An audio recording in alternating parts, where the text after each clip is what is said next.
আমার ডিভোর্স চাই সায়ন। তোমার সাথে সংসার করার কোনো ইচ্ছা আমার আর নাই। আমি জাস্ট মুক্তি চাই। কথাগুলো বলে আয়রা যখন থামলো, ঘরের ভেতর পিনপতন নীরবতা।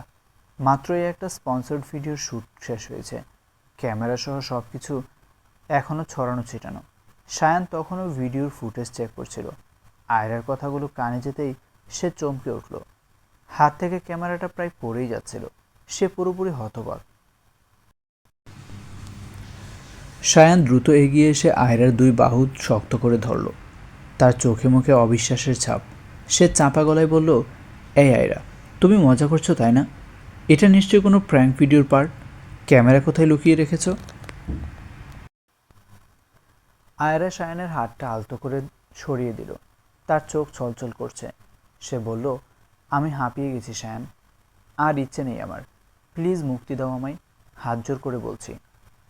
সায়ান কপালে হাত দিয়ে ধপ করে সোফায় বসে পড়ল। তার মাথায় তখন আকাশ ভেঙে পড়ছে। কিন্তু এই আকাশ ভেঙে পড়ার কারণ যতটা না আয়রার চলে যাওয়া, তার চেয়ে বেশি নিজের কেরিয়ার ধসে পড়ার ভয়। তারা এই সময়ের সবচেয়ে জনপ্রিয় কাপল ব্লগার। তাদের ভিডিও আপলোড করা মানেই লাখ লাখ ভিউ, কমেন্টের বন্যা। বড় বড় সব কোম্পানি তাদের স্পন্সর করার জন্য লাইন দিয়ে থাকে। তাদের এই সুখী দম্পতির ইমেজটাই তো তাদের আয়ের উৎস। এখন যদি আয়রা চলে যায়, তাহলে তো তার সব শেষ। ব্র্যান্ড ভ্যালু মাটিতে মিশে যাবে। সায়ান নিজেকে কিছুটা সামনে নিয়ে আয়রার দিকে তাকালো। তার কণ্ঠে এবার সন্দেহের সুর। সত্যি করে বলো, কেন আমার থেকে মুক্তি চাও? তোমার জীবনে নিশ্চয়ই কেউ এসেছে, তাই না? তাহলে তা না হলে এত বছরের সাজানো সংসার কেউ এইভাবে ভাঙতে চায়? আয়রা হাসল, খুব করুণ একটা হাসি। সে জানতো সায়ান এর বাইরে কিছু ভাবতেই পারবে না। সে শান্ত গলায় বলল, আমার আর এই রোবোটিক সম্পর্ক ভালো লাগছে না সায়ান। এই সম্পর্কে সুখ বলে কিছু নেই। যা আছে সব ওই ক্যামেরার লেন্সের জন্য। সকালে ঘুম থেকে ওঠা থেকে রাতে ঘুমানো পর্যন্ত সবটাই স্ক্রিপ্টেড। কখন হাসবো, কখন কাঁদবো, কখন তোমাকে জড়িয়ে ধরবো, সবই তো ভিউ আর লাইকের জন্য। আমি মানুষ সায়ান, রোবট নই। সায়ান এসব আবেগী কথা কানেই তুলল না। সে উঠে দাঁড়িয়ে আঙ্গুল উঁচিয়ে বলল, ফালতু অজুহাত দিও না। আমি নিশ্চিত তোমার জীবনে কেউ আছে, আর তার জন্যই আমাকে ছাড়তে চাও। অন্য কেউ না থাকলে এত ফ্রেম, এত টাকা কেউ পায়ে ঠেলে দেয় না। আয়রা বুঝতে পারল, সায়ানকে বোঝানো আর পাথরে মাথা ঠুকে মরা একই কথা। যার কাছে সম্পর্কের চেয়ে কন্টেন্ট বড়, তাকে অনুভূতির কথা বলে লাভ নেই। যে দীর্ঘশ্বাস ফেলে আবারও হাসল। তারপর সায়ানের চোখের দিকে তাকিয়ে বলল, হ্যাঁ ঠিক আছে, ঠিক ধরেছ তুমি।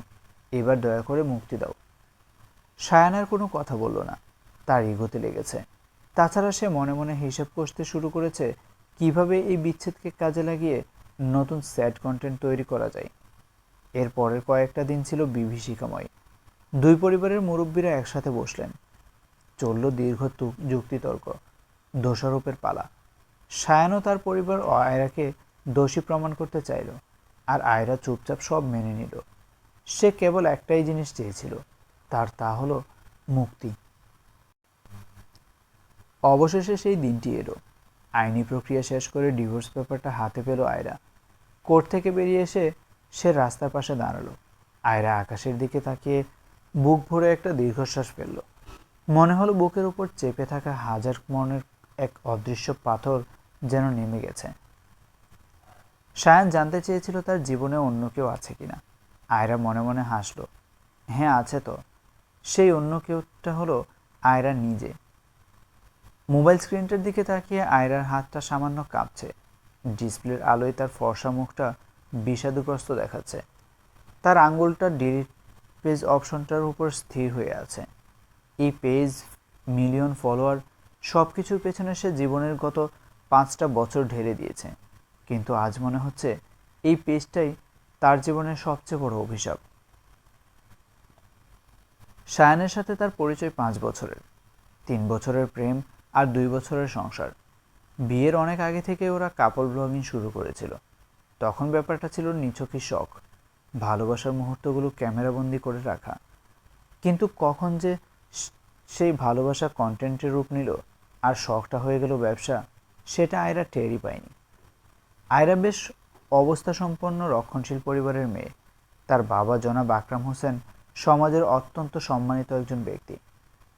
তিনি কখনোই চাননি তার মেয়ে ক্যামেরার সামনে দাঁড়িয়ে ব্যক্তিগত জীবনের প্রদর্শনী করুক।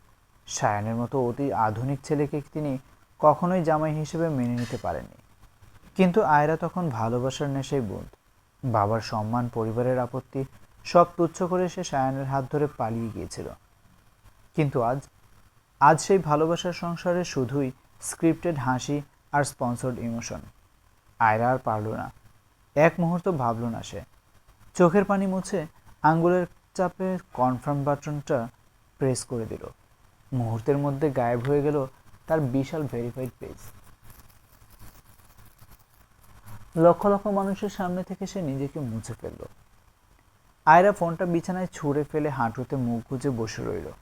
ঘরটা অন্ধকার, শুধু জানালার ফাঁক দিয়ে আসা রাস্তার ল্যাম্পপোস্টের আলো মেঝের উপর আছড়ে পড়ছে। বুকের ভেতরটা দুমড়ে মুচড়ে যাচ্ছে তার। স্বাধীনতার স্বাদ পাওয়ার কথা ছিল, কিন্তু অদ্ভুত এক শূন্যতা তাকে গ্রাস করছে। এমন সময় দরজায় মৃদু টোকা পড়ল। আয়রা মুখ তুলল না। দরজা খুলে ধীর পায়ে ভেতরে এলো তার বড় ভাইয়ের স্ত্রী স্নিগ্ধা। স্নিগ্ধা ভাবি খুব শান্ত স্বভাবের মানুষ। আয়রা যখন পালিয়ে গিয়েছিল, এই ভাবিই একমাত্র গোপনে তার খোঁজ খবর রাখত। স্নিগ্ধা এসে আয়রার পাশে বসলো, আলতো করে তার কাঁধে হাত রাখল। সেই স্পর্শে আয়রার এতক্ষণের জমে থাকা কান্নাটা যেন বাঁধ মানতে চাইল না। সে কান্না করতে গিয়ে থেমে গেল আর চোখে মুছে পেছনে তাকালো। স্নিগ্ধা খুব নরম গলায় বলল, আয়রা, দেখলাম তুমি পেজ ডিলিট করে দিয়েছ। আয়রা মাথা নিচু করে বলল, হ্যাঁ ভাবি, আমার আর এসব ভালো লাগছে না। আমি মুক্তি চাই এই মিথ্যে জগৎ থেকে। স্নিগ্ধা একটু হাসল, স্বস্তির হাসি। সে বলল, জানো, তোমার এই সিদ্ধান্তে বাবা কিন্তু খুব খুশি হয়েছেন। উনি মুখে কিছু বলেন না, কিন্তু তোমার ওই পেজটা ছিল ওনার বুকে কাঁটার মতো। রোজ ওনার পরিচিতরা যখন তোমার ভিডিও নিয়ে কথা বলতো, উনি লজ্জায় মাথা নিচু করে থাকতেন। আয়রার বুকটা ধক করে উঠল। বাবার মুখটা মনে পড়তেই অনুশোচনায় তার ভেতরটা পুড়ে গেল। সে ধরা গলায় বলল, আমি অনেক বড় ভুল করেছি ভাবি। সে সময় জেদের বসে সবার কথা না মেনে না শুনে আমি নিজের পায়ে কুড়ুল মেরেছি। বাবা কত কষ্ট পেয়েছেন আমার জন্য। স্নিগ্ধা তার মাথায় হাত বুলিয়ে দিয়ে বলল, ভুল মানুষ মাত্রই হয় আয়রা। মানুষ হোঁচট খায়, আবার উঠে দাঁড়ায়। তুমি যে বুঝতে পেরেছ, এটাই আসল। এখন নিজেকে শুধরে নাও, এখনো সময় আছে। এই বলে স্নিগ্ধা চলে গেল। আয়রা কিছুক্ষণ পাথরের মতো বসে রইল। বিয়ের পর থেকে বাবা তার সাথে একটা কথাও বলেনি। আয়রা কোনো উপহার পাঠালে ফেরত আসতো, কোনো উৎসবে ফোন করলে বাবা ফোন ধরতেন না। চোখের সামনে থেকেও বাবা তার কাছে ছিলেন যোজন যোজন দূর। আয়রা উঠে দাঁড়ালো। শরীরটা দুর্বল লাগছে, কিন্তু মনের ভেতর একটা অদ্ভুত শক্তি অনুভব করছে সে। তাকে বাবার কাছে যেতে হবে, ক্ষমা চাইতে হবে। বাবার রুমটা দোতলার একদম দক্ষিণ কোণে। করিডোর দিয়ে হাঁটার সময় আয়রার মনে হলো এই বাড়িটা কত আপন, অথচ গত 2 বছরে সে কত পর হয়ে গিয়েছিল। বাবার রুমের সামনে এসে সে থমকে দাঁড়ালো। দরজাটা সামান্য ভেরানো। আয়রা সাহস সঞ্চয় করে দরজায় টোকা দিয়ে ভেতরে ঢুকলো। রুমের সেই চিরচেনা গম্ভীর পরিবেশ, বাতাসে পুরনো বই আর বাবার প্রিয় আগরবাতির গন্ধ। আকরাম হোসেন তার ইজি চেয়ারে বসে খবরের কাগজ পড়ছেন, চোখে চশমা, কপালে বয়সের ভাঁজ। আয়রার পায়ের শব্দ পেয়েও তিনি কাগজ থেকে চোখ সরালেন না, যেন তিনি জানেন কে এসেছে, কিন্তু না জানার ভান করছেন। আয়রা ধীর পায়ে এগিয়ে গিয়ে বাবার ইজি চেয়ারের পাশে কার্পেটের উপর বসে পড়ল। ছোটবেলায় বাবার কাছে কোনো আবদার থাকলে সে এইভাবেই পায়ের কাছে বসত। আকরাম হোসেন হাতের কাগজটা ভাঁজ করে পাশে টি টেবিলের উপর রাখলেন। তারপর চশমাটা খুলে হাতে নিলেন, কিন্তু মেয়ের দিকে তাকালেন না। আয়রা তার নিজেকে ধরে রাখতে পারল না। বাবার হাঁটুর উপর মাথা রেখে সে ঢুকরে কেঁদে উঠল। তার কান্না যেন থামছেই না। এই কান্না ডিভোর্সের কষ্টের নয়, এই কান্না অনুশোচনার, এই কান্না ঘরে ফেরার। কান্না জড়িত কণ্ঠে আয়রা বলল, আই এম সরি বাবা, আমি অনেক বড় ভুল করেছি। আমি বুঝতে পারিনি তুমি আমার ভালো চেয়েছিলে। আমি কথা দিচ্ছি বাবা, আর নিজেকে কখনো ওভাবে মানুষের সামনে তামাশার বস্তু বানাবো না। আমি ভালো হয়ে যাব বাবা, তুমি যা বলবে তাই শুনবো। প্লিজ আমাকে মাফ করে দাও। ঘরের ভেতরটা নিস্তব্ধ, শুধু দেয়াল ঘড়ির টিকটিক শব্দ আর আয়রার কান্নার আওয়াজ ছাড়া কোনো শব্দ নেই। আকরাম হোসেন কিছুক্ষণ চুপ করে রইলেন। তার পাথরের মতো কঠিন মুখটা ধীরে ধীরে নরম হয়ে এলো। যে মেয়েকে তিনি বড্ড আদরে মানুষ করেছিলেন, সেই মেয়ে আজ ক্ষতবিক্ষত হয়ে তার পায়ে লুটিয়ে পড়েছে। একজন বাবা কতক্ষণ আর অভিমান ধরে রাখতে পারেন? আকরাম হোসেন কাঁপা কাঁপা হাতে মেয়ের মাথায় হাত রাখলেন। তার নিজের চোখের কোণ চিকচিক করে উঠল। তিনি দীর্ঘশ্বাস ফেলে খুব ভারী গলায় বললেন, মারে, তুই সব বুঝলে ঠিকই, কিন্তু অনেক ক্ষতির পরে। জীবনটা তো সোশ্যাল মিডিয়া না রে মা, যে চাইলেই সব এডিট করা যায়। কিছু ভুল সারা জীবনের দাগ রেখে যায়। বাবার হাতের স্পর্শ পেয়ে আয়রা মাথা তুলল। বাবার চোখের দিকে তাকিয়ে সে বুঝল এই দাগ হয়তো মুছবে না, কিন্তু বাবার ছায়া যতদিন মাথায় আছে ততদিন আর কোনো ভুল পথে সে পা বাড়াবে না। ভুলের মাসুল সে দিয়েছে, এবার নতুন করে বাঁচার পালা। ভোরের আলো ফোটার আগেই আজ ঘুম ভেঙে গেছে আয়রার। জানালার পর্দা সরিয়ে দেখল পূর্ব আকাশটা কেবল ফিকে হতে শুরু করেছে। গত 2 বছরের যান্ত্রিক জীবনে এত ভোরে ঘুম থেকে ওঠা হয়নি কখনো। ভ্লগিংয়ের স্ক্রিপ্ট এডিটিং আর লেট নাইট আপলোডের চক্করে সকালটা শুরু হতো দুপুর 12টায়। আজ কোনো তাড়া নেই, ক্যামেরার সামনে মেকআপ লেপে দাঁড়ানোর চাপ নেই। আয়রা ধীর পায়ে সিঁড়ি বেয়ে ছাদে উঠে এলো। ভোরের বাতাসটা কি অদ্ভুত স্নিগ্ধ। শহরের কোলাহল এখনো শুরু হয়নি। বাতাসে ধুলোবালি নেই। ছাদের এক কোণে বাবার শখের বাগান, তার পাশে একটা লোহার দোলনা। আয়রা গিয়ে দোলনায় বসল। লোহার শিকল ধরে আলতো করে দোল দিতেই ক্যাচ ক্যাচ শব্দ হলো। সূর্যটা ধীরে ধীরে উঁকি দিচ্ছে দালানগুলোর ফাঁক দিয়ে। বাতাসে তার খোলা চুলগুলো উঠছে, যেন প্রতিটি চুলও আজ শিকল মুক্ত। এমন সময় ছাদের দরজায় কার যেন নুপুর পরা পায়ের শব্দ। আয়রা ঘাড় ঘুরিয়ে দেখল তার ভাইয়ের 5 বছরের মেয়ে শিমু। গোলাপি ফ্রক পরা ছোট্ট পরীটা দৌড়ে এসে আয়রার দোলনার পাশে দাঁড়ালো। শিমু বলল, ফুপি, মা তোমাকে খেতে ডাকছে। দাদা ভাইও টেবিলে বসে আছে। আয়রা শিমুর ফোলা গালে আলতো করে একটা টোকা দিয়ে বলল, তুমি যাও মামুনি, আমি আসছি। শিমু চলে গেল। আয়রা আরও কিছুক্ষণ বসে রইল। সূর্যের দিকে তাকিয়ে মনে মনে বলল, নতুন দিন, নতুন জীবন। কিন্তু পথটা কি খুব সহজ হবে? নিচে নেমে হাত মুখ ধুয়ে ডাইনিং টেবিলে গেল আয়রা। বাবা আকরাম হোসেন খবরের কাগজটা পাশে রেখে চায়ে চুমুক দিচ্ছেন। মা রুটি ভাজছেন। ভাই ভাবি সবাই চুপচাপ। আয়রা আসতেই এক মুহূর্তের জন্য সবাই থেমে গেল। একটা অস্বস্তি কাজ করছে সবার মাঝে। আয়রা নিঃশব্দে নিজের চেয়ারে বসল। কেউ কোনো কথা বলছে না, শুধু চামচ আর প্লেটের টুংটাং শব্দ। এই নীরবতা সায়ানের সাথে চিৎকার চেঁচামেচির চেয়ে ঢের ভালো। নাস্তা শেষ করে আয়রা নিজের রুমে ফিরে এলো। বিছানায় শুয়ে সিলিং ফ্যানের দিকে তাকিয়ে থাকতে থাকতে হঠাৎ তার পুরনো জীবনের কথা মনে পড়ল। সায়ানের সাথে পরিচয় হওয়ার আগে তার একটা ব্যক্তিগত ফেসবুক আইডি ছিল।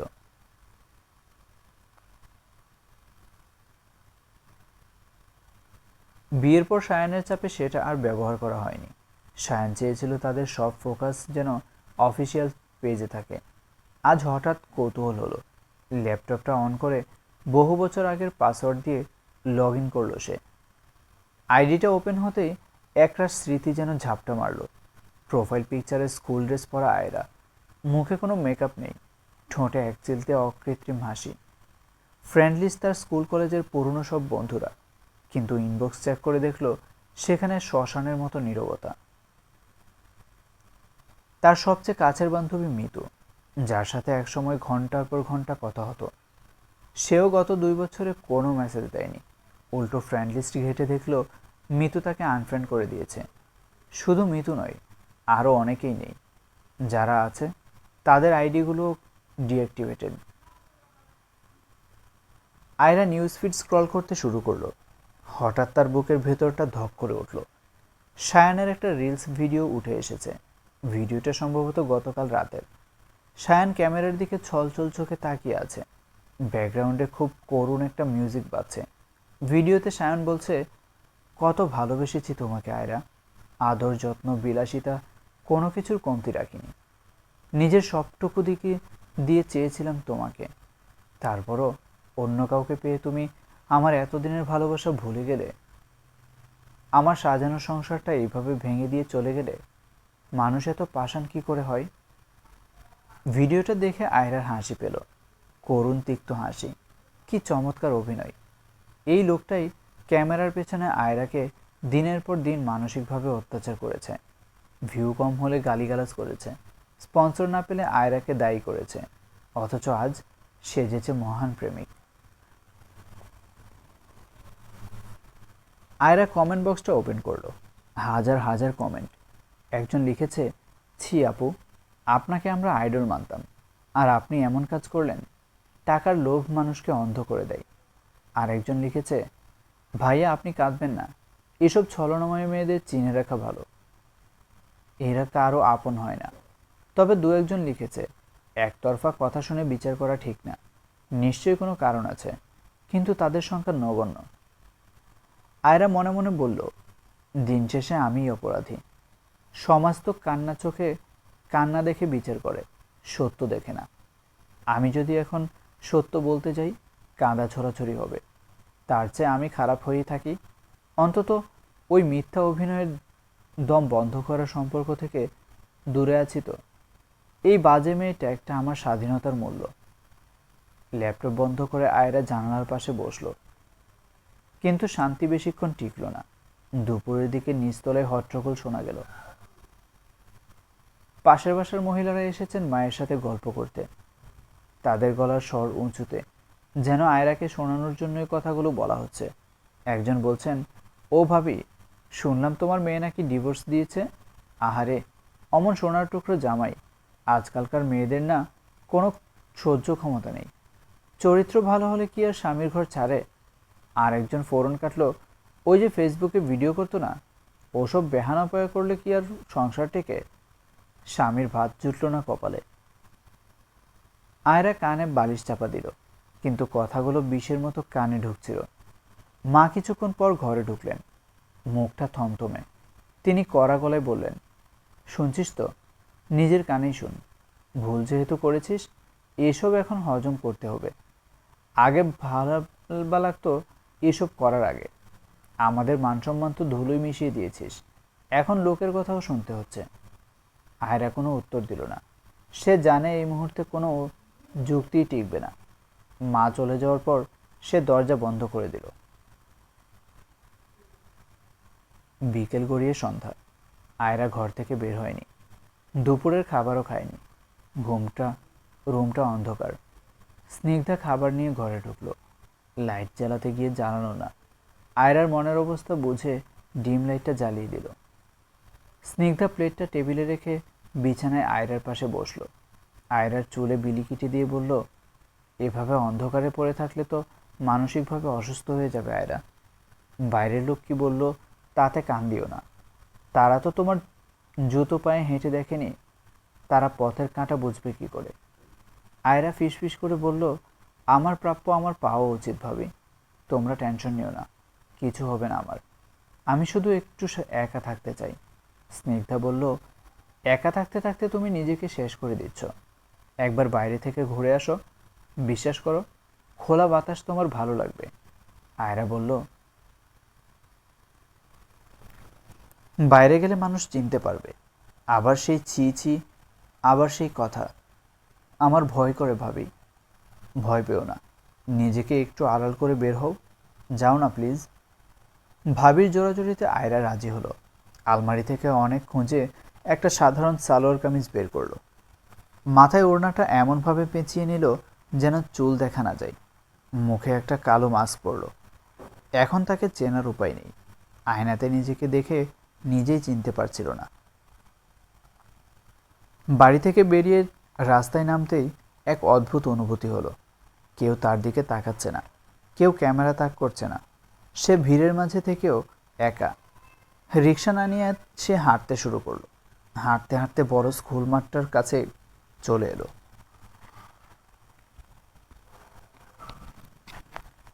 এই হাই স্কুল মাঠের সাথে তার কৈশোরের অনেক স্মৃতি জড়িয়ে আছে। বিকেলবেলা মাঠটা লোকে লোকারণ্য। একপাশে বাচ্চারা ক্রিকেট খেলছে, তাদের কাকলিতে মুখর পরিবেশ।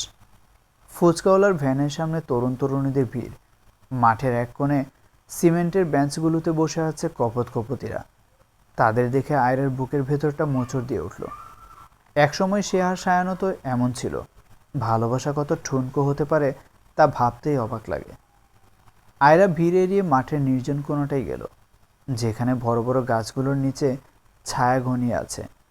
সে একটা গাছের আড়ালে দাঁড়ালো। হঠাৎ তার চোখ আটকে গেল একটু দূরেই সিমেন্টের একটা ভাঙা বেঞ্চের উপর। সেখানে একজন বসে আছে, পরনে সাধারণ চেক শার্ট, মোটা চোখে মোটা ফ্রেমের চশমা, হাতে একটা ছোট নোটবুক আর কলম। ছেলেটা এক মনে কিছু লিখছে, আবার আকাশের দিকে তাকিয়ে ভাবছে। তার বসার ভঙ্গি, সেই এলোমেলো চুল, সেই উদাস দৃষ্টি। আয়রার চিনতে এক সেকেন্ডও ভুল হলো না, সে হলো সাজিদ। আয়রার ক্লাসমেট ছিল সাজিদ, ক্লাসের সবচেয়ে শান্ত, ভদ্র আর লাজুক ছেলে। আয়রাকে সে ভীষণ পছন্দ করত, সেটা ক্লাসের সবাই বুঝত, শুধু সাজিদ কখনো মুখ ফুটে বলেনি। তার ভালোবাসার প্রকাশ ছিল অদ্ভুত। আয়রার জন্মদিনের নামি দামি গিফট না দিয়ে সে দিত স্বরচিত কবিতার বই কিংবা একটা শুকনো গোলাপ। আয়রা তখন সায়ানের প্রেমে মগ্ন। সায়ানের বাইক, স্মার্টনেস আর স্টাইলের কাছে সাজিদের এই নীরবতা তার কাছে বড্ড সেকেলে লাগতো। এরপর সাজিদের সাথে যোগাযোগ প্রায় বিচ্ছিন্ন হয়ে যায়। শুনেছিল সাজিদ নাকি সাহিত্য নিয়ে পড়ছে। আজ এত বছর পর সাজিদকে দেখে আয়রা চমকে উঠল। সে এখনো বদলায়নি, সেই আগের মতোই একা বসে আছে। তার পাশে হইচই, অথচ সে নিজের জগতেই মগ্ন। সায়ান ছিল সবসময় স্পটলাইটে থাকা মানুষ, আর সাজিদ যেন ছায়ার মতো। একজন আলোর ঝলকানিতে আয়রাকে অন্ধ করে দিয়েছিল, আর আরেকজন হয়তো অন্ধকারে জোনাকি হয়ে জ্বলতে চেয়েছিল। আয়রা পা বাড়িয়ে গিয়েও থমকে গেল। সে কি সাজিদের সামনে যাবে? সাজিদ কি তাকে চিনতে পারবে এই বেশে? আর যদি চিনে ফেলে, তখন কি সেও অন্যদের মতো ঘৃণা ভরা চোখে দেখবে? হয়তো ফেসবুকে সায়ানের ভিডিওটা সেও দেখেছে। হয়তো সেও ভাবছে আয়রা একটা লোভী, ছলনাময়ী মেয়ে। সাজিদের মতো পবিত্র মনের মানুষ কি আয়রার মতো কলঙ্কিত কাউকে মেনে নেবে, নাকি চুপচাপ উঠে চলে যাবে? বাতাসে সাজিদের খাতার পাতাগুলো উল্টে যাচ্ছে। সে হাত দিয়ে পাতাগুলো ঠিক করছে। আয়রা গাছের আড়ালে দাঁড়িয়ে বুক ধরফর করে উত্তেজনা নিয়ে তাকিয়ে রইল। তার মনে হলো এতদিনের চেনা জগৎটা মিথ্যা ছিল, আর এই ছেলেটির নীরব জগৎটাই হয়তো সত্যি। কিন্তু এই সত্যের সামনে দাঁড়ানোর যোগ্যতা কি আয়রার অবশিষ্ট আছে? আয়রা মাস্কটা একটু ঠিক করে নিল। দোটানায় পড়ে আছে সে। ফিরে যাবে নাকি এগিয়ে যাবে? পা দুটো যেন মাটির সাথে গেঁথে গেছে। গধূলির আলোয় সাজিদের অবয়বটা ক্রমশ অস্পষ্ট হয়ে আসছে, কিন্তু আয়রার মনে হচ্ছে ওটাই একমাত্র স্পষ্ট ঠিকানা। সে কি পারবে সেই ঠিকানায় কড়া নাড়তে? বিকেলের আলো প্রায় নিভে এসেছে। স্কুল মাঠের কোণে বড় রেন্ট্রি গাছটার নিচে দাঁড়িয়ে আয়রা বেশ কিছুক্ষণ ইতস্তত করল। বুকটা ডিপ টিপ করছে। সাজিদ বেঞ্চে বসে এক মনে লিখে যাচ্ছে।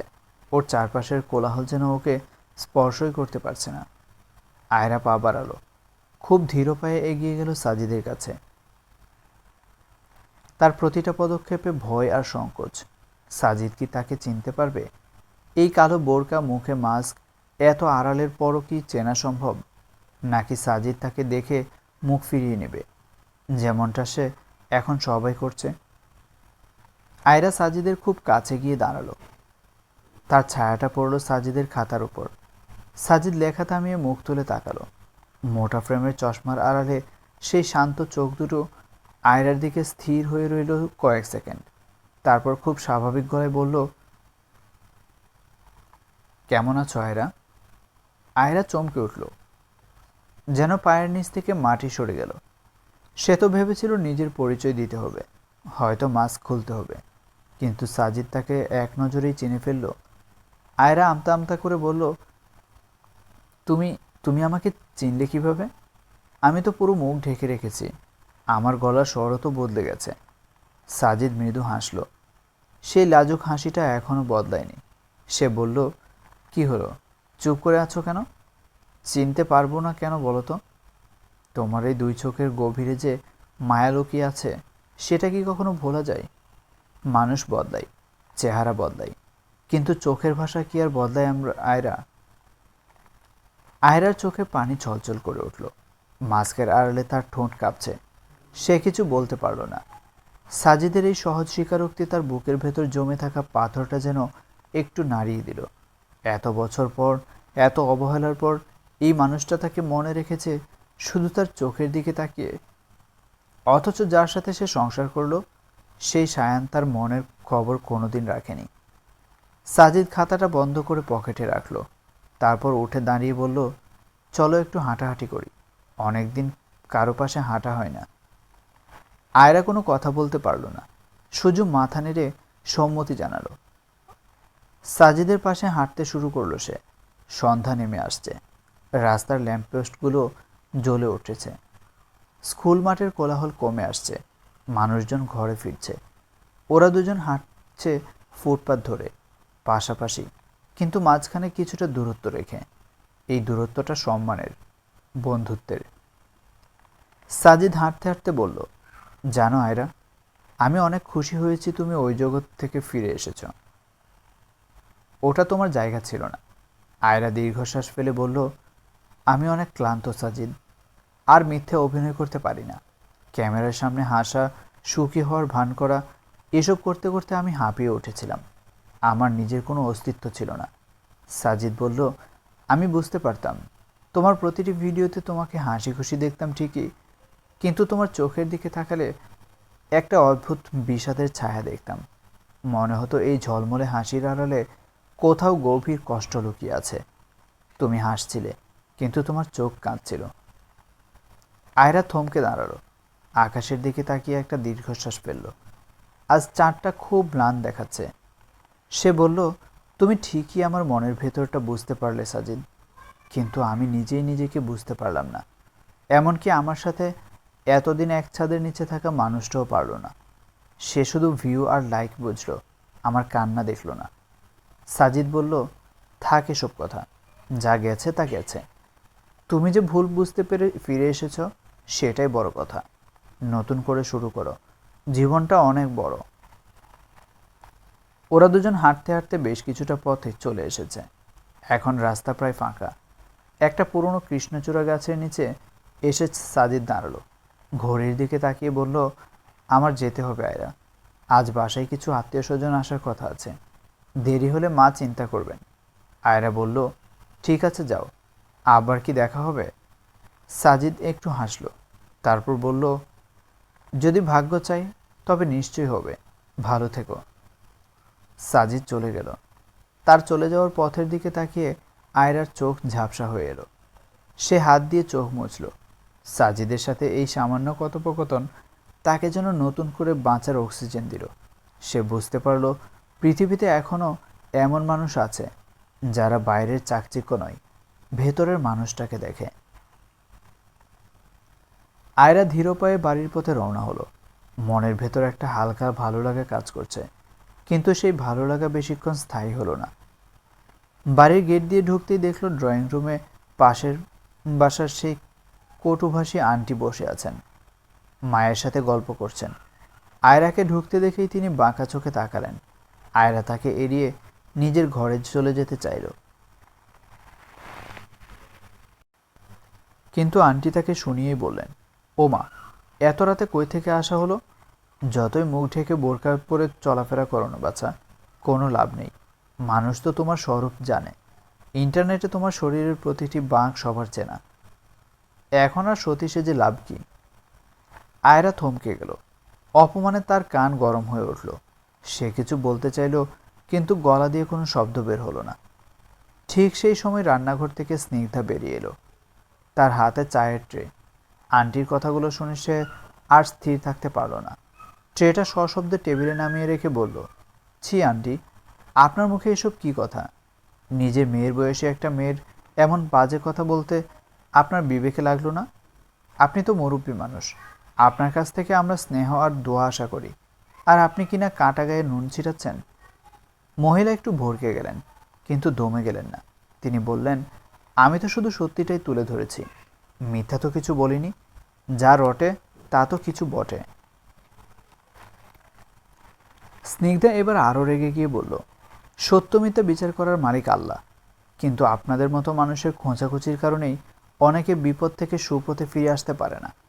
একটা মেয়ে ভুল বুঝতে পেরে ফিরে এসেছে, তওবা করেছে, আর আপনারা তাকে খোঁচা দিয়ে আবার সেই ভুলের দিকেই ঠেলে দিচ্ছেন।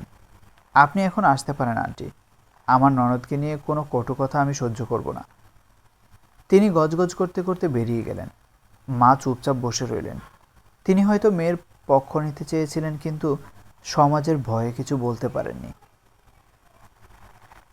আয়রা নিজের রুম ঘরে ঢুকে দরজা বন্ধ করে দিল। বিছানায় উপর হয়ে শুয়ে পড়ল সে। বুকটা ফেটে কান্না আসছে। বালিশে মুখ গুজে সে ঢুকরে কেঁদে উঠল। সাজিদের দেওয়া সেই সামান্য প্রশান্তিটুকু নিমিষেই উড়ে গেছে। তার মনে হলো এই সমাজ তাকে কখনো স্বাভাবিক হতে দেবে না। সে যতই ভালো হওয়ার চেষ্টা করুক, তার অতীতের ছায়া তাকে তাড়া করে বেড়াবে। প্রতিটা মানুষ তাকে বিচার করবে, প্রতিটা দৃষ্টি তাকে বিদ্ধ করবে। এভাবে বেঁচে থাকার চেয়ে মরে যাওয়া কি অনেক ভালো না? কিন্তু আত্মহত্যা তো মহাপাপ। তাহলে কি করবে সে? এই চেনা শহর, এই চেনা মানুষগুলো সব এখন তার কাছে অচেনা মনে হচ্ছে। শ্বাস নিতে কষ্ট হচ্ছে তার।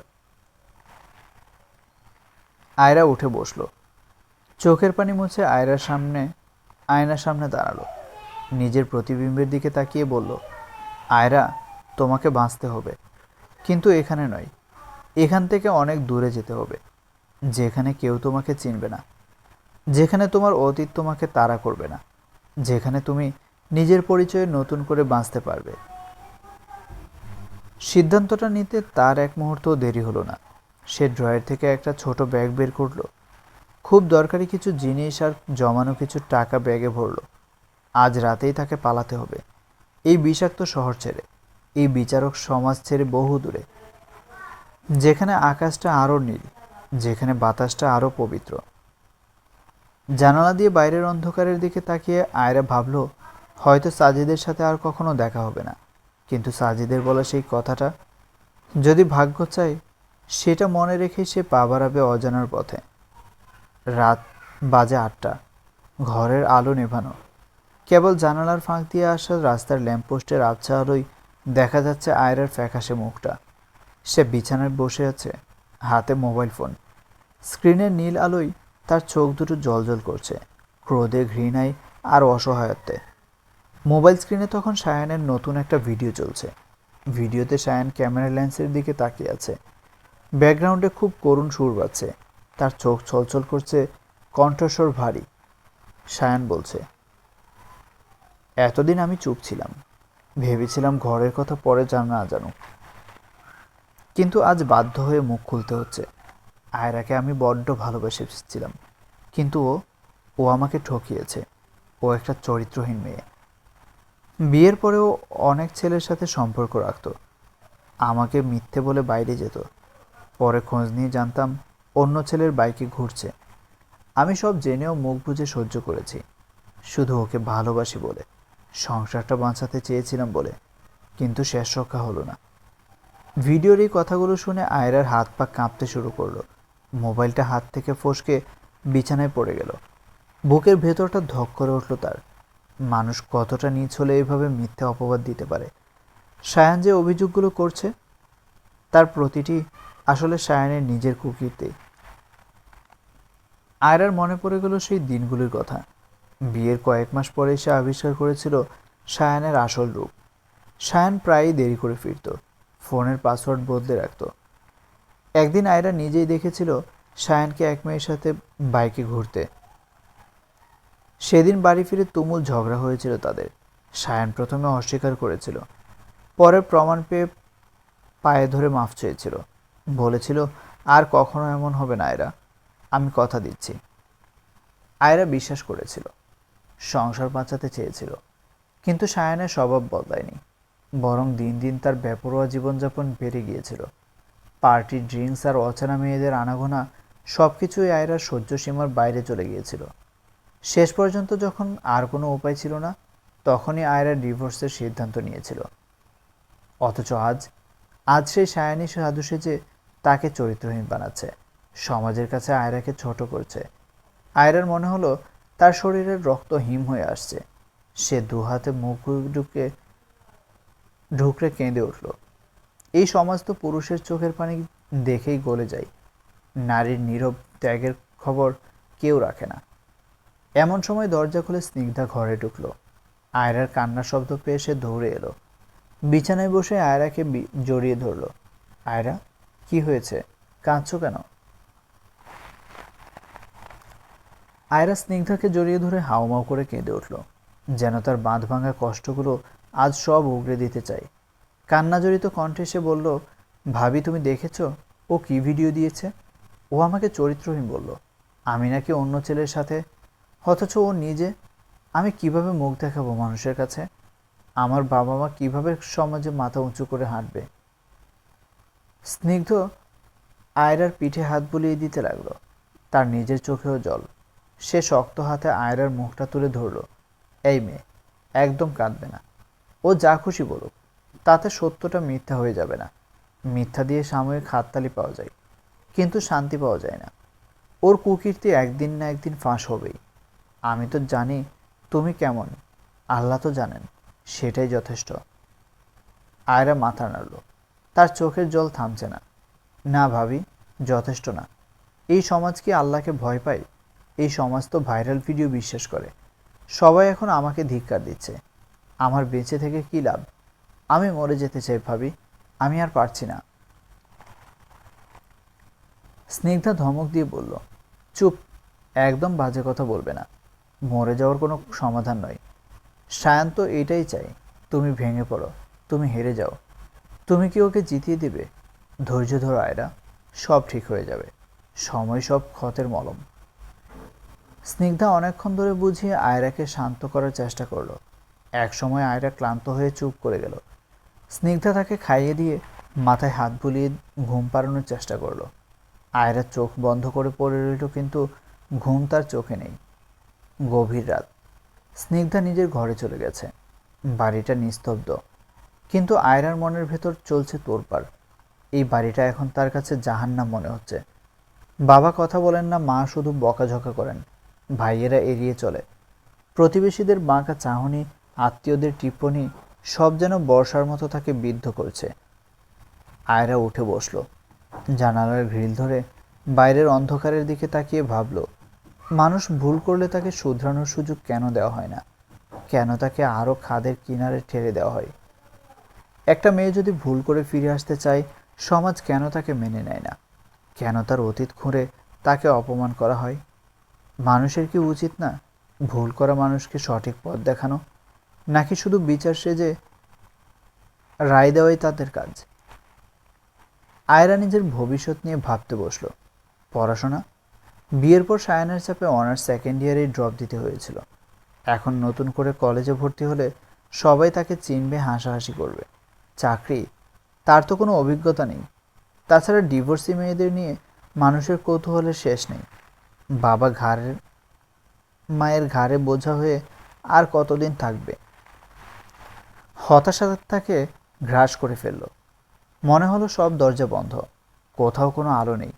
সায়ানের ওই ভিডিওর পর তার আর কোনো সম্মান অবশিষ্ট নেই। বেঁচে থাকা মানেই প্রতিদিন তিল তিল করে মরে যাওয়া। তার চেয়ে একেবারে শেষ হয়ে যাওয়াটাই ভালো। আয়রা ড্রয়ার খুলল। ভেতরে পুরনো কিছু জিনিসপত্রের মাঝে একটা নতুন ব্লেড পড়ে আছে। সে ব্লেডটা হাতে তুলে নিল। স্টিলের ঠান্ডা স্পর্শ তার আঙ্গুলে লাগলো। হাতটা কাঁপছে, খুব বেশি কাঁপছে। আয়রা চোখ বন্ধ করলো। চোখের সামনে ভেসে উঠল বাবার মুখ, মায়ের মুখ, স্নিগ্ধা ভাবির মুখ আর সাজিদের মুখ। সাজিদ বলেছিল, যদি ভাগ্য চায় আবার দেখা হবে, কিন্তু ভাগ্য কি তার পক্ষে? না, আর ভাবার সময় নেই। এই যন্ত্রণা আর সহ্য হচ্ছে না। বুকের ভেতরটা যেন আগ্নেয়গিরি হয়ে আছে। আয়রা বাম হাতের কবজির উপর ব্লেডটা রাখলো। এক গভীর দীর্ঘশ্বাস ফেলে সে চাপ দিল। তীক্ষ্ণ একটা ব্যথা, ফিনকি দিয়ে রক্ত বেরিয়ে এলো। আয়রা চোখ খুলল না। সে শুধু অনুভব করলো গরম রক্ত তার হাত বেয়ে গড়িয়ে পড়ছে বিছানার চাদরে। প্রচণ্ড যন্ত্রণা হচ্ছে হাতে, কিন্তু অদ্ভুত ব্যাপার, এই শারীরিক যন্ত্রণাটা তার মনের যন্ত্রণার কাছে কিছুই মনে হচ্ছে না। বরং মনে হচ্ছে এই রক্তক্ষরণের সাথে সাথে তার সব অপমান, সব কষ্ট, সব গ্লানিও বেরিয়ে যাচ্ছে। শরীরটা ধীরে ধীরে অবশ হয়ে আসছে। মাথাটা কেমন ঝিমঝিম করছে। আয়রা বিছানায় এড়িয়ে পড়ল। তার চোখের কোণ বেয়ে এক ফোঁটা জল গড়িয়ে পড়ল। এই জল কি অনুশোচনার নাকি মুক্তির সে জানে না। সে শুধু জানে কাল সকালে আর কোনো ভোরের সূর্য তাকে দেখতে হবে না, আর কোনো অপমান তাকে স্পর্শ করতে পারবে না। সব কিছু এখন অনেক দূরের মনে হচ্ছে। ঘরটা এখন আরও নিস্তব্ধ, শুধু ফোঁটা ফোঁটা রক্ত পড়ার শব্দ আর আয়রার ক্ষীণ হয়ে আসা নিঃশ্বাসের শব্দ। টেবিল ল্যাম্পের আলোটা ধপ করে নিভে গেল, যেন আয়রার জীবনের বাতিটাও নিভে যাওয়ার সংকেত দিচ্ছে। কিন্তু ঠিক সেই মুহূর্তেই আয়রার মনের অবচেতন স্বরে একটা প্রশ্ন উঁকি দিল, এটাই কি শেষ নাকি হেরে যাওয়া? স্নিগ্ধা ভাবির বলা কথাটা কানে বাজল, তুমি কি ওকে জিতেই দিবে? কিন্তু ততক্ষণে অনেক দেরি হয়ে গেছে। অন্ধকার তাকে গ্রাস করে নিচ্ছে খুব দ্রুত। হাসপাতালের কেবিনের সাদা দেয়ালটা ধীরে ধীরে স্পষ্ট হয়ে উঠল আয়রার চোখে। চোখের পাতা ভীষণ ভারী। মাথার উপর ঘুরছে একটা ফ্যান। তার একঘেয়ে ক্যাঁচক্যাঁচ শব্দটা কানে আসছে। নাকে স্যাভলন আর ওষুধের কড়া গন্ধ। আয়রা বুঝতে পারল সে বেঁচে আছে। এই বেঁচে থাকাটা তার কাছে আশীর্বাদ নাকি অভিশাপ সে ঠিক বুঝতে পারল না। বিছানার পাশে চোখ ফেরাতেই দেখল তার মা বসে আছেন। মায়ের চোখ ফোলা, চুল এলোমেলো। আয়রা নড়াচড়া করতেই মা তার হাতটা শক্ত করে চেপে ধরলেন। তারপর কোনো কথা না বলে হাউমাউ করে কেঁদে উঠলেন। মায়ের এমন কান্না আয়রা আগে কখনো দেখেনি। মা ভাঙা গলায় বললেন, আমারে মাফ করে দিস মা, আমি তোরে বুঝতে পারিনি। মানুষের কথায় কান দিয়ে তোরে কত অপমান করেছি। আমার ভুলের জন্যই তুই এমন কাজ করতে গেলি। আর কখনো তোর সাথে এমন ব্যবহার করব না। আয়রা কিছু বলতে চাইল, কিন্তু গলা দিয়ে শব্দ বের হলো না। তার গলা শুকিয়ে কাঠ হয়ে আছে। সে শুধু ফেলফেল করে তাকিয়ে রইল। বাবা আকরাম হোসেন, যিনি এতদিন মেয়ের দিকে ফিরেও তাকাননি, তিনি আজ মেয়ের শিয়রের কাছে দাঁড়িয়ে। তার চোখে পানি নেই, কিন্তু মুখটা ছায়াবর্ণ হয়ে গেছে। তিনি কাঁপা কাঁপা হাতে আয়রার কপালে হাত বুলিয়ে দিচ্ছেন। সেই স্পর্শে অনেক দিন পর বাবার স্নেহ অনুভব করলো আয়রা।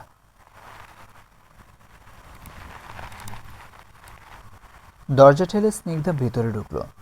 তার চোখ লাল, কিন্তু সেখানে রাগের ছাপ স্পষ্ট। সে দ্রুত পায়ে এসে আয়রার পাশে বসলো। তারপর রাগী স্বরে বলল, এই বেয়াদব মেয়ে, এমন জঘন্য কাজ কেন করতে গিয়েছিলে? হ্যাঁ, আমি তোমাকে কত করে বোঝালাম, কানে গেল না? মরলে কি সব সমস্যার সমাধান হয়ে যেত? স্নিগ্ধার বকুনি শুনে আয়রার চোখ দিয়ে জল গড়িয়ে পড়ল।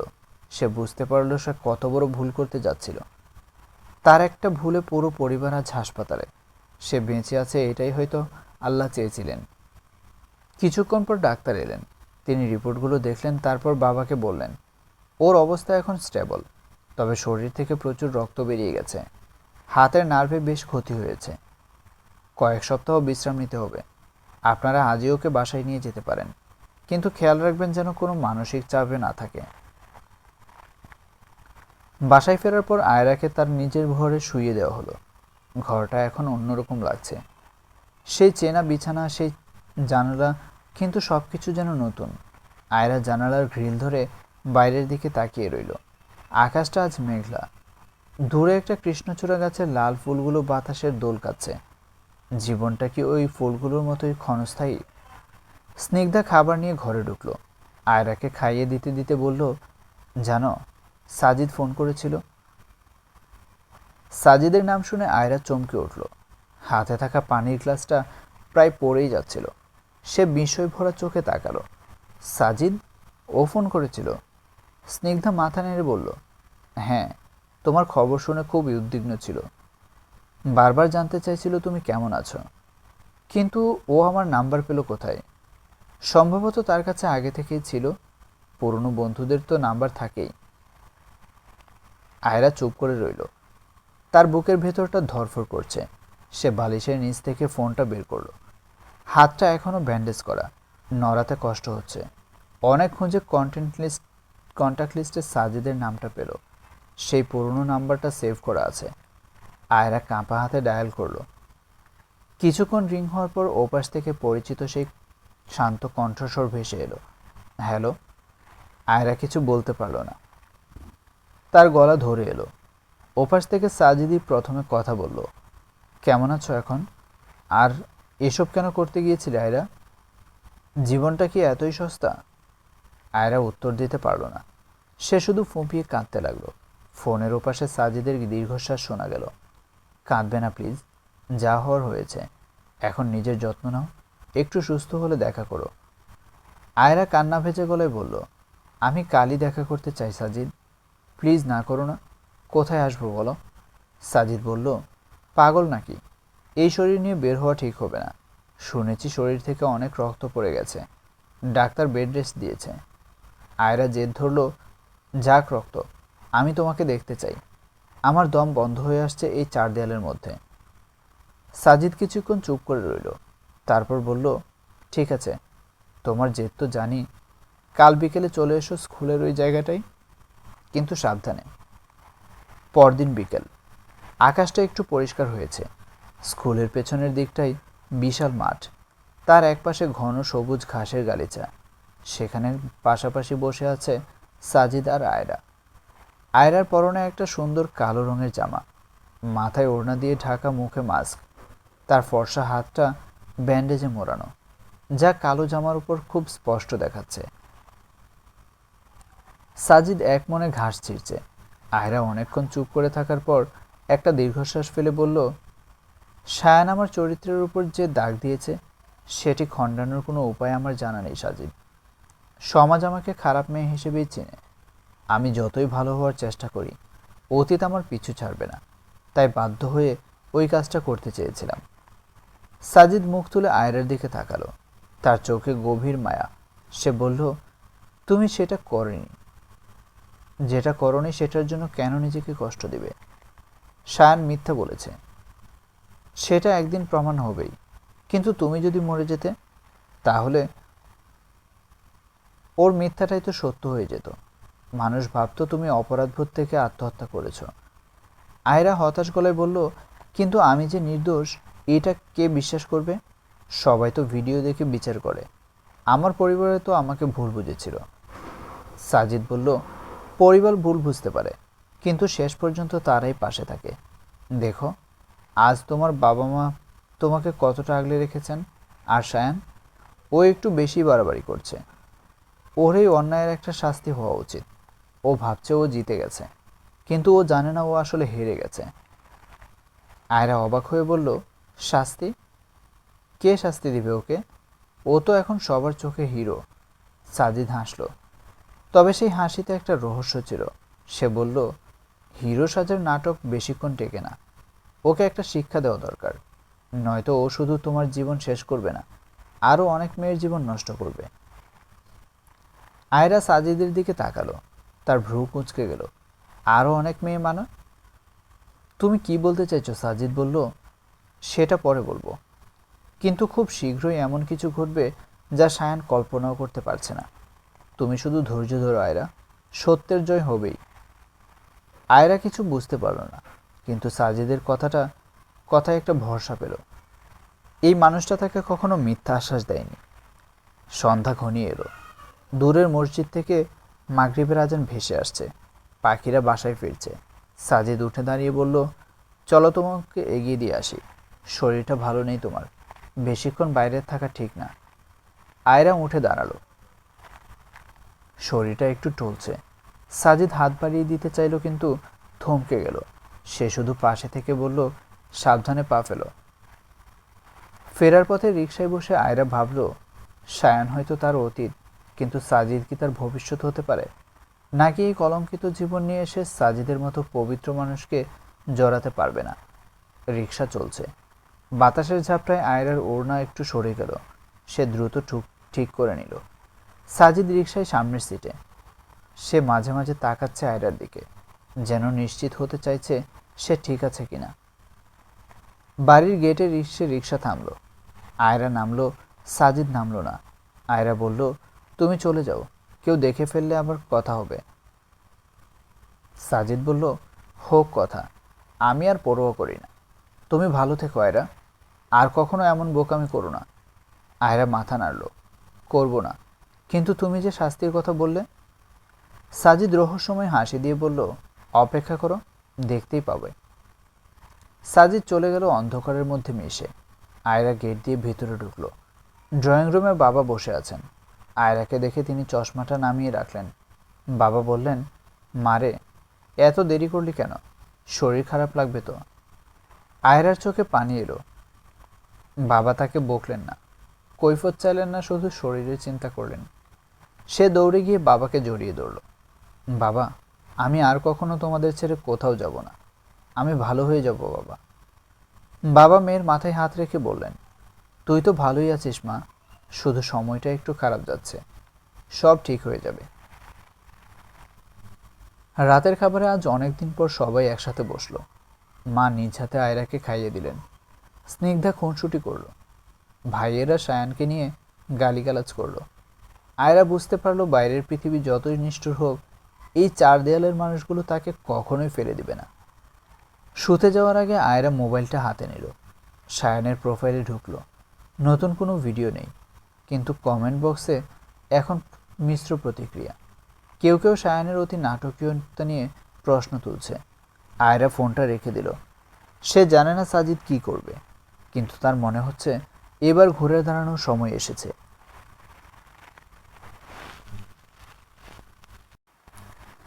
সাজিদ কয়েকদিন ধরেই সায়ানকে নজরে রাখছে। তার মনে একটাই চিন্তা, কিভাবে সায়ানের মুখোশ সবার সামনে উন্মোচন করা যায়। আয়রাকে মিথ্যা অপবাদ দিয়ে সায়ান যে নাটক সাজিয়েছে তা ভেঙে দেওয়ার সময় এসেছে। কিছুদিন আগে সাজিদ সায়ানকে অবন্তী নামের একটা মেয়ের সাথে দেখেছিল। মেয়েটি সাজিদেরই কলেজে পড়ে, তবে জুনিয়র। সায়ান অবন্তীর সাথে খুব ঘনিষ্ঠভাবে মেলামেশা করছিল, যা সাজিদের মনে সন্দেহের বীজ বুনে দেয়। সাজিদ সিদ্ধান্ত নিল সে সরাসরি অবন্তীর সাথে কথা বলবে। কলেজের ক্যাম্পাসে অবন্তী তার বান্ধবীদের সাথে আড্ডা দিচ্ছিল। ক্যাম্পাসের পরিবেশটা বেশ জমজমাট।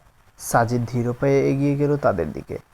অবন্তীর পরনে হলুদ সালোয়ার কামিজ, হাতে চুড়ি। সে হাসছিল কোনো একটা কথাই। সাজিদ কাছে গিয়ে একটু গলা ঝেড়ে বলল, আপু, তোমার সাথে আমার কিছু আলাদা কথা ছিল, যদি একটু সময় দিতেন ভালো হতো। অবন্তী মুখ তুলে তাকালো। সাজিদকে দেখে তার মুখে বিস্ময় ফুটে উঠল।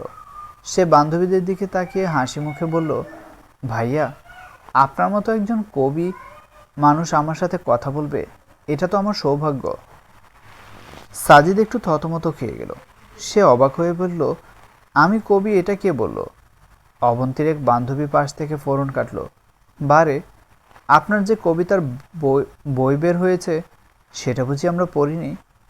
জ্যোৎস্নার ছায়ায়, চমৎকার সব কবিতা। এই বলে সবাই কিলকিল করে হেসে উঠল।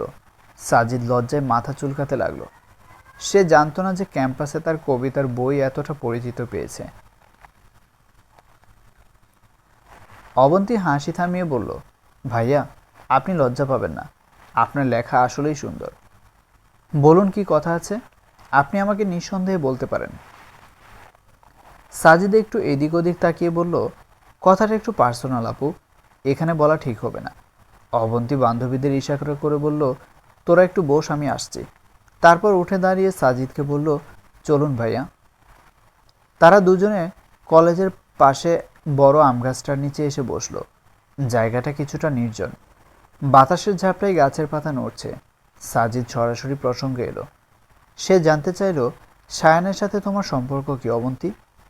অবন্তী একটু অবাক হলো। সে ভ্রুকুচকে বলল, সায়ান, ও তো আমার বেস্ট ফ্রেন্ড। কেন ভাইয়া? ও খুব ভালো ছেলে, ওর ওয়াইফ তো চিট করেছে, তাই তো খুব আপসেট থাকে। আমি ওকে সাপোর্ট দিই। সাজিদ দীর্ঘশ্বাস ফেলল। সায়ান যে কতটা চতুর তা আবারও প্রমাণিত হলো। সে শান্ত গলায় বলল, অবন্তী, তুমি যা জানো তা সব সত্যি নয়।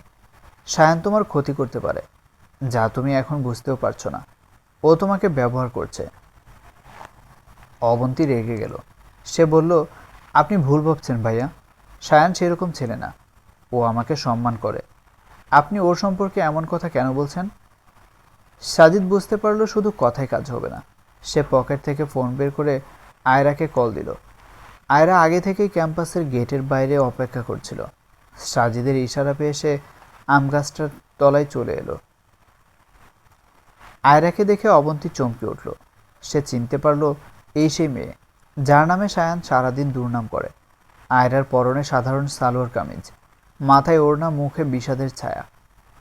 আয়রা অবন্তীর পাশে বসল। তারপর খুব ধীরস্থিরভাবে বলতে শুরু করলো সায়ানের আসল রূপের কথা। কিভাবে সায়ান তাকে মানসিকভাবে নির্যাতন করত, কিভাবে অন্য মেয়েদের সাথে সম্পর্ক রাখত, এবং কিভাবে তাকে মিথ্যা অপবাদ দিয়ে ডিভোর্স দিয়েছে। আয়রা তার ফোনের গ্যালারি থেকে কিছু স্ক্রিনশট আর অডিও ক্লিপ বের করে দেখালো, যা সে এতদিন লুকিয়ে রেখেছিল। এগুলো সায়ানের জন্য অন্য মেয়েদের সাথে চ্যাটিং আর কথোপকথন। সব শুনে এবং প্রমাণ দেখে অবন্তী মাথায় হাত দিয়ে বসে পড়ল। তার দু চোখ দিয়ে টপ টপ করে পানি পড়তে লাগলো। সে বিশ্বাস করতে পারছিল না যে মানুষটা সে এত ভালো ভেবেছিল সে আসলে এতটা নীচ। আয়রা নরম গলায় বলল, কি হলো, কান্না করছো কেন তুমি? অবন্তী কান্না জড়িত কণ্ঠে বলল, আসলে আমি সায়ানকে ভালোবেসে ফেলেছি বাপু। আমার পরিবার তাকে মেনে নেবে না জেনেও আমি তাদের বিরুদ্ধে যেতে রাজি হয়েছিলাম। ভেবেছিলাম ও আমাকে ভালোবাসে, কিন্তু ও আসলে এত জঘন্য। ছি। সাজিদ বলল, দেখো অবন্তী, কান্নাকাটি করে লাভ নেই। তুমি নিজের ক্ষতি হওয়ার আগেই বেঁচে গেছো, এটাই বড় কথা। সায়ান তোমাকে ঠকানোর আগেই তুমি ওর আসল রূপ দেখেছ। কিন্তু এখন শুধু বেঁচে গেলে হবে না, ওর শাস্তির ব্যবস্থা করতে হবে। অবন্তী চোখ মুছে দৃঢ় গলায় বলল, আমি আর ওর মুখ দেখতে চাই না ভাইয়া। এত খারাপ একটা লোক, আমি আজই ওর সাথে সব যোগাযোগ বন্ধ করে দেব। এই বলে অবন্তী দ্রুত পায়ে চলে গেল। তার যাওয়ার ভঙ্গি দেখে বোঝা যাচ্ছিল সে কতটা আহত এবং ক্ষুব্ধ। অবন্তী চলে যাওয়ার পর আয়রা হাসতে লাগলো। সেই হাসিতে কোনো কষ্ট নেই, আছে বিজয়ের আনন্দ। সে সাজিদের দিকে তাকিয়ে বলল, কী রে, তোমার মাথায় এত বুদ্ধি এলো কোত্থেকে? সাজিদ অবাক হয়ে বলল, বুদ্ধি কি? আয়রা বলল, এই যে যা বলা হলো, আর ওই ফেক মেসেজগুলো দেখালে, এসব। সাজিদ মুচকি হেসে বলল, ফেক মেসেজ দেখালাম কারণ আমাদের কাছে পর্যাপ্ত প্রমাণ ছিল না। সায়ান খুব চালাক, ও কোনো প্রমাণ রাখে না, তাই ওর ভাষাতেই ওকে জবাব দিতে হলো। কিন্তু এবার যা করব সেটা দিয়ে সায়ানকে একদম ঘায়েল করা যাবে। ও আর কোনো মেয়ের জীবন নষ্ট করতে পারবে না। আয়রা কৌতূহলী হয়ে বলল, কি করব, প্লিজ বলো না। সাজিদ বলল, সময় হোক, জানতে পারবে। এখন চলো একটু হাওয়া খেয়ে আসি। কলেজ থেকে খুব কাছেই একটা নদী আছে। বিকেলের রোদের আলোয় নদীর পানি চিকচিক করছে। সাজিদ ও আয়রা সেই নদীর পাশে এসে দাঁড়ালো। নদীর বাতাস আয়রার মনটা ভালো করে দিল। সে বলল, আমার না নৌকায় উঠতে ইচ্ছে করছে সাজিদ। সাজিদ বলল, চলো, আজ তোমার সব ইচ্ছে পূরণ হবে। তারা একটা ছোট নৌকা ভাড়া করলো। মাঝি নৌকা বাইতে শুরু করলো। সাজিদ নৌকার একপাশে বসলো, আর আয়রা বসলো তার ঠিক মুখোমুখি। আজ আয়রার পরনে গাঢ় নীল রঙের জামা, মুখটা কালো ওড়না দিয়ে আংশিক ঢাকা থাকলেও তার চোখ দুটো দেখা যাচ্ছে। নদীর পানিতে বিকেলের রোদ খেলা করছে, নৌকা দুলছে ঢেউয়ের তালে তালে। আয়রা মাঝে মধ্যে হাত বাড়িয়ে নদীর পানিতে ডুবিয়ে দিচ্ছে। ঠান্ডা পানির স্পর্শে তার শিহরণ লাগছে।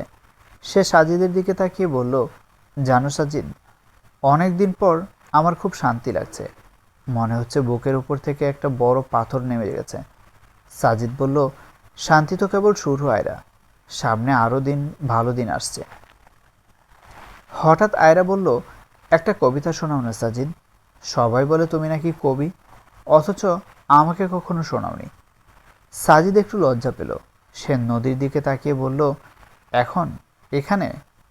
হ্যাঁ, এখনই। এই নদী, এই আকাশ, আর আমরা দুজন। এর চেয়ে ভালো পরিবেশ আর কি হতে পারে? সাজিদ আয়রার চোখের দিকে তাকালো। সে চোখে কি যেন একটা আছে, যা তাকে ফেরাতে দিল না। সে গলা ঝেড়ে আবৃত্তি করতে শুরু করলো তার নিজের লেখা একটা কবিতা। তার ভরাট কণ্ঠে কবিতাটি নদীর বাতাসের সাথে মিশে এক অদ্ভুত মায়ার সৃষ্টি করলো। তুমি ছিলে মেঘের আড়ে লুকোনো চাঁদ, আমি ছিলাম অমাবস্যার আড়ালে একলা রাত। তোমার আলোয় আলোকিত হয়ে চেয়েছি বারবার, কিন্তু তুমি ছিলে বহু দূরে, নদীর ওপার। আজ যখন মেঘ সরে গেছে, আকাশ হয়েছে নীল, তোমার চোখে আমি দেখি নতুন এক স্বপ্নীল। ভয় পেও না প্রিয়তমা, আধার কেটে যাবে। এই নদীর স্রোতের মতো দুঃখ সব ভেসে যাবে। হাতটি ধরো, চলো ভাসি অনন্তের পানে, যেখানে শুধু ভালোবাসা থাকে গানে। তুমি আমার কবিতা, তুমি আমার ছন্দ, তোমায় ছাড়া এই পৃথিবী লাগে বড় অন্ধ। কবিতা শেষ হলো। নদীর ঢেউয়ের শব্দ ছাড়া আর কোনো শব্দ নেই। আয়রা মুগ্ধ হয়ে তাকিয়ে রইল সাজিদের দিকে। তার চোখের কোণে এক ফোঁটা জল চিকচিক করছে। সে বলল, এত সুন্দর লেখো তুমি? আমার জন্য লেখা? সাজিদ হাসল, বলল, তোমার জন্যই তো সব লেখা এরা। তুমি ছিলে বলেই তো শব্দরা কবিতা হয়েছে। নৌকা চলছে তার আপন গতিতে। সূর্য পশ্চিম আকাশে হেলে পড়েছে। লাল আভা ছড়িয়ে পড়েছে নদীর বুকে। আয়রা আর সাজিদ বসে আছে মুখোমুখি, কিন্তু তাদের মনের দূরত্বটুকু আজ ঘুচে গেছে। এই নদী, এই আকাশ আর এই কবিতা সব কিছু মিলে এক নতুন জীবনের সূচনা করেছে। আয়রা বুঝতে পারল সায়ান তার অতীত হতে পারে, কিন্তু সাজিদ তার বর্তমান এবং ভবিষ্যৎ। এই ভালোবাসায় কোনো অভিনয় নেই, আছে কেবল বিশুদ্ধতা। বিকেলের আলো ফুরিয়ে আসছে। নদীর পাড়ে শীতল বাতাস বইছে। নৌকা থেকে নেমে আয়রা একটা দীর্ঘশ্বাস ফেলল। তার চোখে মুখে বিষাদের ছায়া। সাজিদ লক্ষ্য করল আয়রার এই পরিবর্তন। সে আয়রার দিকে তাকিয়ে বলল, কি হলো, মন খারাপ কেন? আয়রা দূরে নদীর দিকে তাকিয়ে বলল, আমি না অনেক কিছু উপলব্ধি করতে পারছি সাজিদ। এখন মনে হচ্ছে জীবনটা অন্যরকম হতে পারত। সাজিদ বলল, কীরকম? আয়রা বলল, তখন যদি তোমাকে একটু বোঝার চেষ্টা করতাম, তোমার ওই নীরব ভালোবাসাকে যদি দাম দিতাম, তাহলে হয়তো আজ আমার পরিণতি এমন হতো না। আমি ভুল মানুষের পেছনে ছুটেছি সাজিদ, ভুল স্বপ্ন দেখেছি। সাজিদ আয়রার কাঁধে আলতো করে হাত রাখল। খুব শান্ত গলায় বলল, আসলে আয়রা, তুমি মরীচিকার পেছনে ছুটেছ। চাকচিক্য আর মিথ্যা আলোর ঝলকানি তোমাকে অন্ধ করে দিয়েছিল। এখন সময় এসেছে নিজেকে শুধরে নেওয়ার। এখনো যদি না শুধরাও, তবে সারা জীবন আফসোস করতে করতে চলে যাবে। অতীতকে আঁকড়ে ধরে থেকো না। আয়রা ছলছল চোখে বলল, আমি তো চেষ্টা করছি সাজিদ, কিন্তু এই সমাজ তো আমাকে স্বাভাবিক হতে দিচ্ছে না। তারা আমার গায়ে যে কলঙ্কের দাগ লাগিয়ে দিয়েছে, তা কি মুছবে?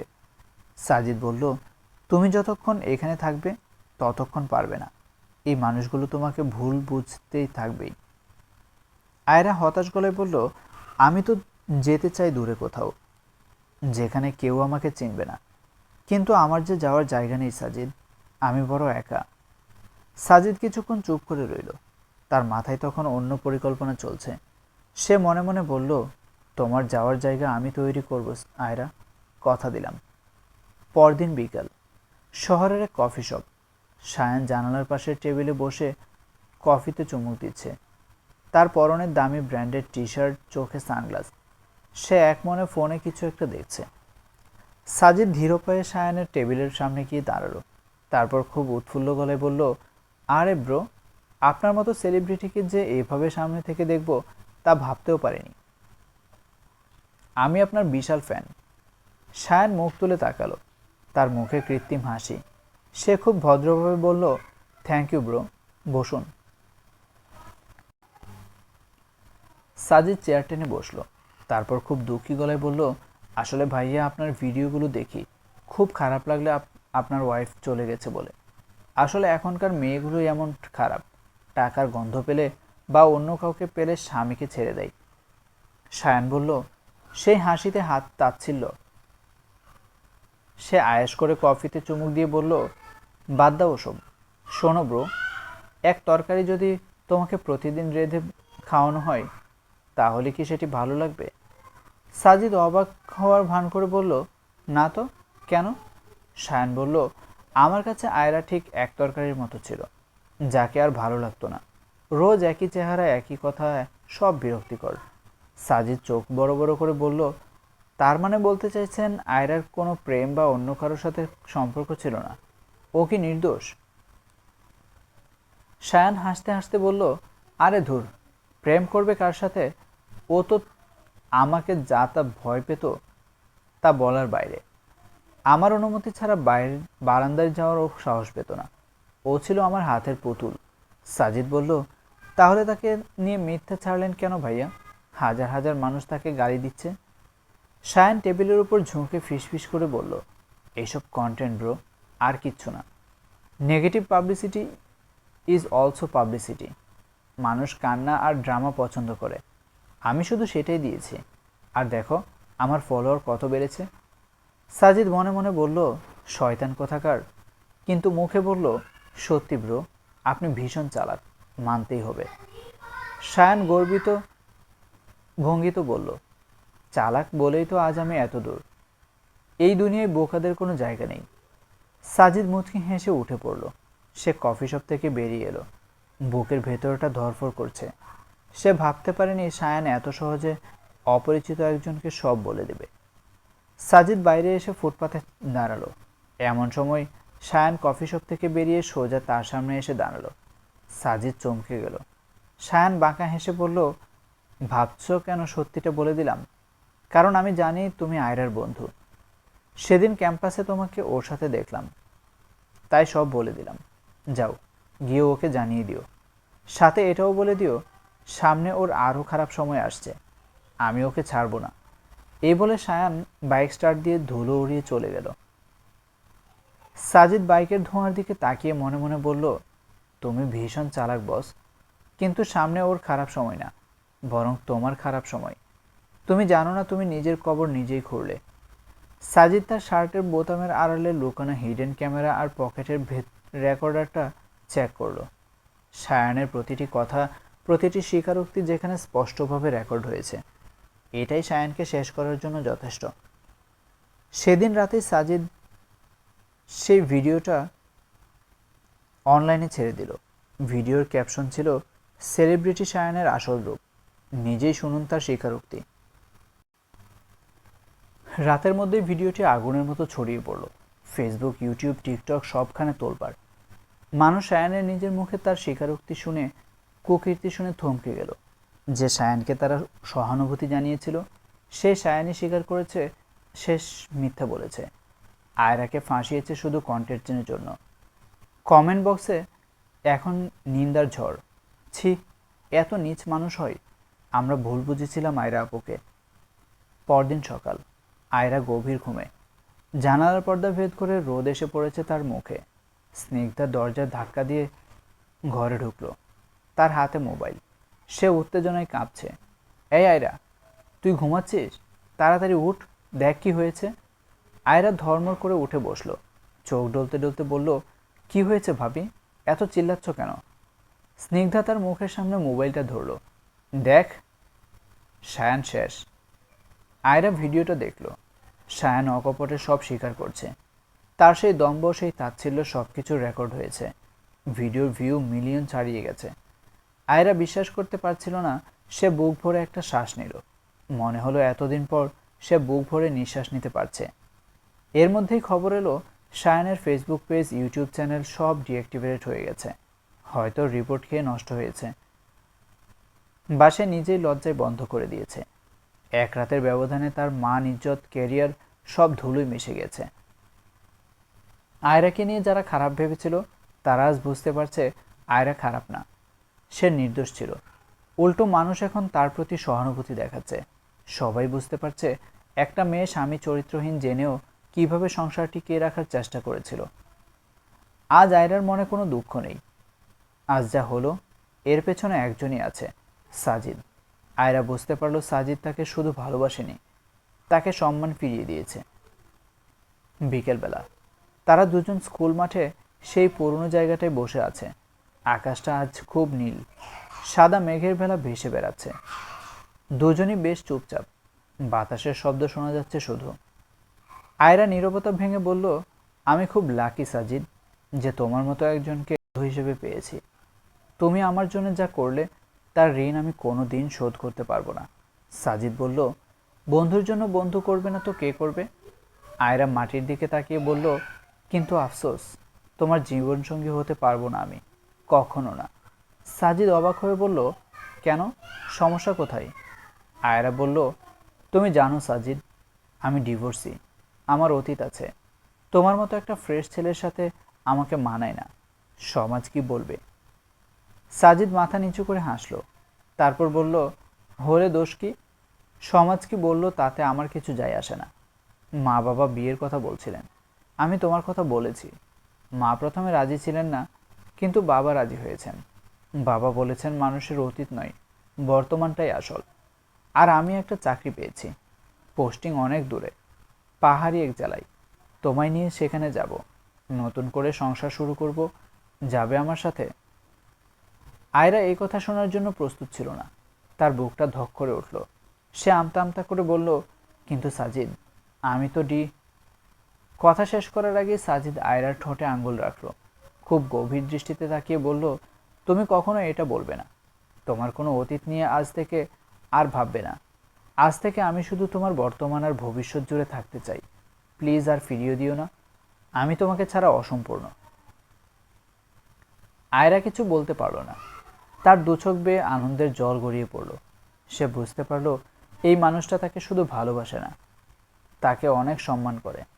আয়রা আলতো করে তার মাথাটা সাজিদের কাঁধে রাখল, তারপর সাজিদের হাতটা শক্ত করে ধরল, চিরদিনের জন্য। গোধূলির আলোয় তাদের ছায়া দীর্ঘ হতে লাগলো।